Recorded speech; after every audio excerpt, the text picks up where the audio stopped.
I'm Jemma Wray. I'm currently a National Head for Wales for BBC Children in Need, but prior to my current role I was Deputy Chief Exec of Welsh Women's Aid, and prior to that I was Chief Executive of Torfaen Women's Aid and Trustee of Welsh Women's Aid.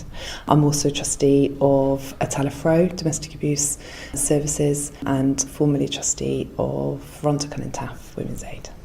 I think my sort of key influence on me really was, or certainly in terms of my kind of view of the world, was my sister Mandy. There's a 12-year age gap between Mandy and I. So she was really my sort of big influencer, and it was her that introduced me to feminism and also her that introduced me to activism.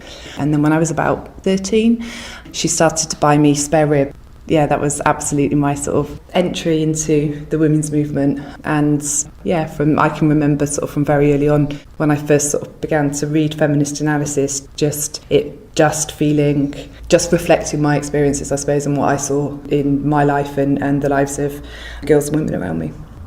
The most exciting thing for me came in, and I was leading what was a feminist organisation in its history and its traditions and its values and its ethos and in its purpose, but actually largely with a team at first that weren't necessarily identifying themselves as feminist. And my job wasn't about making individuals in that organisation believe in feminism or be feminist, but actually what it was my job to do was to share and make the connections between what we were doing, why we were doing it, the way we were doing it, and the importance of that and the difference that it made.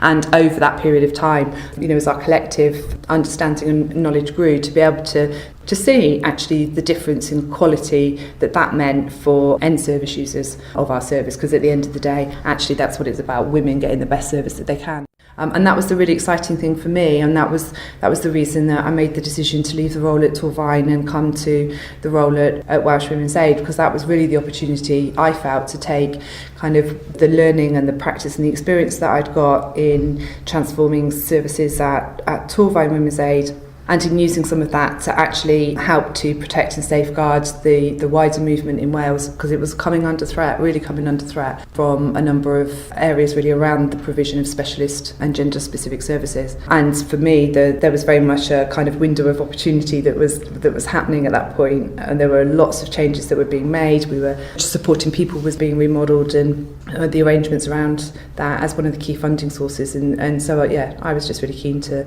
kind of actually use the opportunity that we had as a movement, actually to make sure that we safeguarded as much of our specialist service provision Wales-wide as we could, which is what we did, I think, fairly successfully. And of course the other really exciting piece of work that was happening around the work that was happening on the Violence Against Women Wales Bill, to be here at Welsh Women's Aid at that period of time and to be part of worldwide groundbreaking legislation.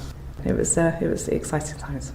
But I have to say I do really, really miss working in a feminist environment and working particularly in with women and girls.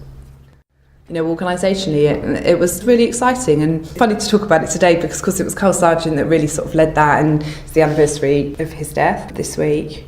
I think what we felt at the time was that we'd got a real opportunity with the government that was in place in Wales at that time, and with Carl in particular as the minister.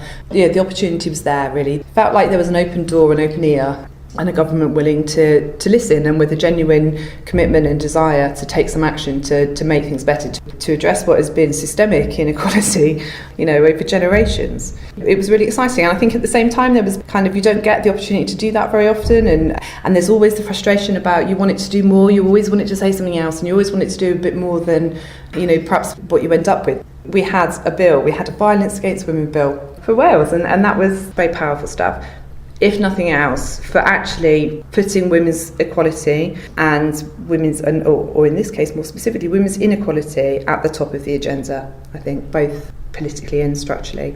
I think it was a really important piece of work.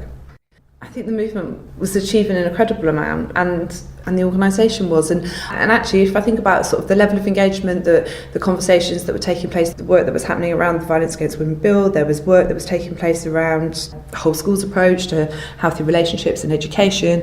We were influencing with partners in health, we were working with the Equalities and Human Rights Commission around workplace policies, and at that point, or certainly for part of that point, we'd got Carmel Napier, who was Chief Constable for Gwent Police, was the lead for the UK on domestic abuse for police. So actually just a lot of things were kind of lining up, I think, at the right time.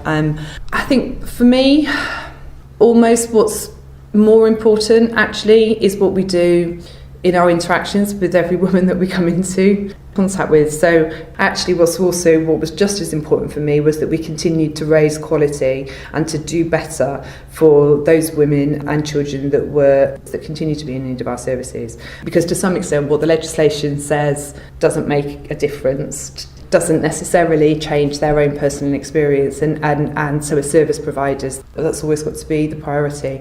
No one organisation or movement of organisations, no one part of the picture can solve. So were we successful in what we did? We were successful in what we did and continue to be successful in making those small incremental changes. But all we can do is share the responsibility for making that really big systemic change happen, and continue to make sure that actually take the responsibility that's handed to us from the women that engage with our services, to make sure that actually we're representing their experiences and their voices when we're seeking that change and pushing for things to be different.